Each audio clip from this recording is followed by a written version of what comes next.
Silver screen, shadowy secrets. The FBI's Hollywood Liaison. The year is 1934, a glamorous Hollywood premiere. Flashbulbs pop. But behind the glitz, a shadowy figure watches.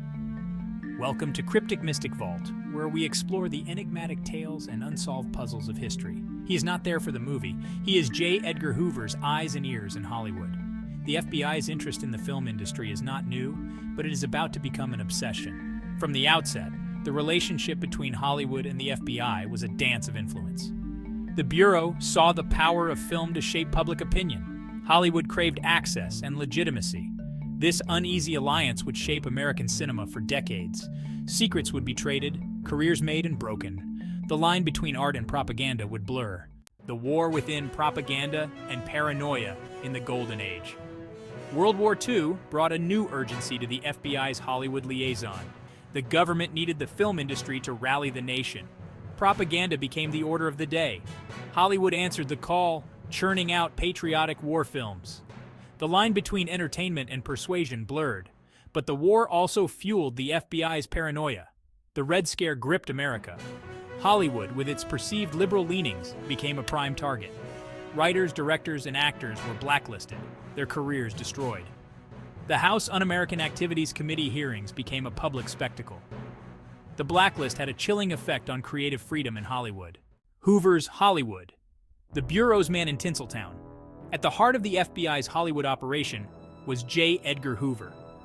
Hoover understood the power of image, and he saw Hollywood as both a threat and an opportunity. He cultivated relationships with stars and studio heads, using his influence to advance his own agenda. Hoover's obsession with Hollywood was fueled by a complex mix of motives. He saw himself as a guardian of morality, protecting America from subversive elements. He was also deeply suspicious of anyone he perceived as a threat to his authority. Hoover's influence extended to the content of films themselves. He pressured studios to produce pro-FBI propaganda, and he blacklisted writers and directors who refused to cooperate. Hoover's reign of power cast a long shadow over Hollywood. Section 4. Lights, Camera, Censorship. The Blacklist and its Aftermath. The Hollywood Blacklist was one of the most shameful episodes in American history. Fueled by Cold War paranoia and the ambitions of J. Edgar Hoover, it destroyed careers and stifled creative freedom. The Blacklist was a blunt instrument, wielded with little regard for fairness or due process. Many talented artists were driven out of the industry, their voices silenced. The fear of being blacklisted led to self-censorship, as writers and directors avoided controversial topics. The Blacklist left a lasting scar on Hollywood. Even after the Blacklist officially ended, its legacy continued to haunt Hollywood. The fear of being labeled un-American lingered, shaping the kinds of stories that were told. Section 5, G-Men on the Silver Screen, the FBI's Evolving Image. From the outset, the FBI has had a complicated relationship with its own portrayal on screen. In the early days, the Bureau cultivated an image of itself as a force for good, battling gangsters and spies. But as the FBI's methods became more controversial, so too did its image in Hollywood. The 1970s saw a wave of films critical of the FBI, reflecting growing public skepticism about the Bureau's power and tactics. Films like All the President's Men depicted the FBI as a shadowy force, engaged in illegal activities and abuses of power. This more critical portrayal reflected a growing national conversation about government overreach. In recent years, the FBI's image in Hollywood has become more nuanced. Section 6, From Surveillance to Synergy, Modern Hollywood and the Bureau. In the post-9/11 era, the relationship between Hollywood and the FBI has evolved once again.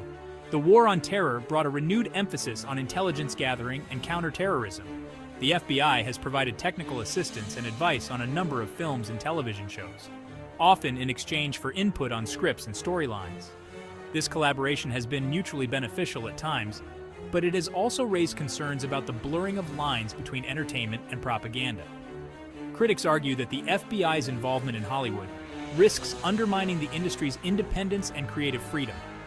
The Bureau has actively courted Hollywood writers and producers, offering them access to information and resources in exchange for favorable portrayals. Section 7, The Legacy of Influence, Public Perception, and the Future of Film. The long and complicated history of Hollywood and the FBI has left an indelible mark on both institutions. The Bureau's efforts to shape public perception through film have been both successful and counterproductive. While the FBI has at times used Hollywood to burnish its own image, it has also been the subject of harsh criticism and scrutiny on screen.